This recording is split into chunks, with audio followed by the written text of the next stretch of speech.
앞서 보신 대로 식약처가 화이자에 먹는 치료제 긴급 사용을 승인했습니다. 작지만 희망이 생긴 거죠. 그런데 이게 정말로 코로나 치료의 게임 체인저가 될 수 있는지 따져보겠습니다. 자, 최원희 기자, 일단 이 약은 어떤 분들에게 공급이 되는 겁니까? 네, 중증으로 진행될 위험이 높은 12세 이상 경증 또는 중등증 환자가 대상입니다. 예. 간이나 신장에 심각한 질환이 있는 분들에게는 투여가 권장되지 않고요. 또 임신부는 위해 여부를 따져서 제한적으로 투여할 수 있습니다.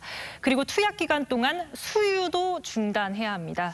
먹는 방법은 보시는 것처럼 이 분홍색 알약 2개, 흰색 알약 1개를 함께 하루 2차례 5일간 복용하는데요. 증상이 나타난 뒤 바로 복용을 시작해야 효과를 볼 수 있습니다. 바이러스 증식이 많이 일어나서 몸이 망가진 위중증이 된 상황이라면 이 약을 아무리 줘도 소용이 없는 거예요. 경증, 무증상 정도에서 예방적으로 입원하지 않게끔 하는. 자, 백신들도 변이 바이러스에 대해서 효과가 지금 문제가 되고 있는데 이 알약 시험 이후에 나온 오미크론 같은 경우에도 효과가 있습니까? 식약처는 델타 변이 환자가 98%였던 임상시험에서 치료제를 통해서 입원 또는 사망 위험이 88% 줄어드는 효과를 봤다고 했습니다. 오미크론 변이에 대해서는 아직 시험으로 확인되진 않았습니다. 하지만 팍스로비드가 차단하는 단백질은 모든 코로나 바이러스에 공통적으로 존재하는 부위라서 효과가 있을 것으로 보고 있습니다. 그런데 부작용은 없습니까?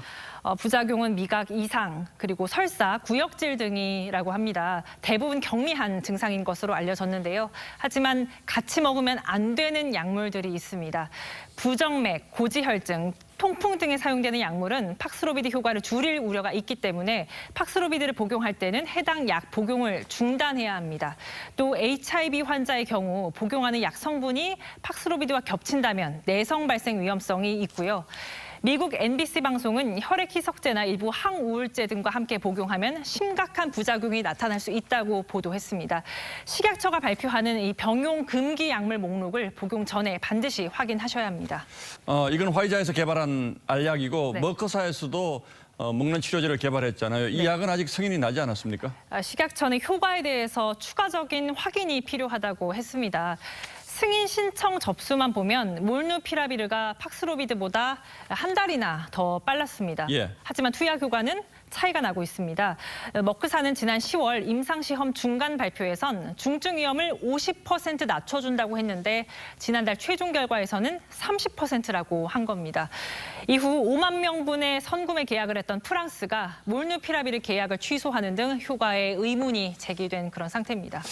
일단 판매하는 건 아니고 정부가 확보해서 대상자들에게 나눠주겠다는 거죠. 네, 그렇습니다. 중증 환자가 줄어들 가능성은 확실히 커지겠지만 이걸로 다 끝나는 건 아니다. 또 백신도 맞아야 되겠고요. 네, 그렇습니다. 예, 최원희 기자 잘 들었습니다.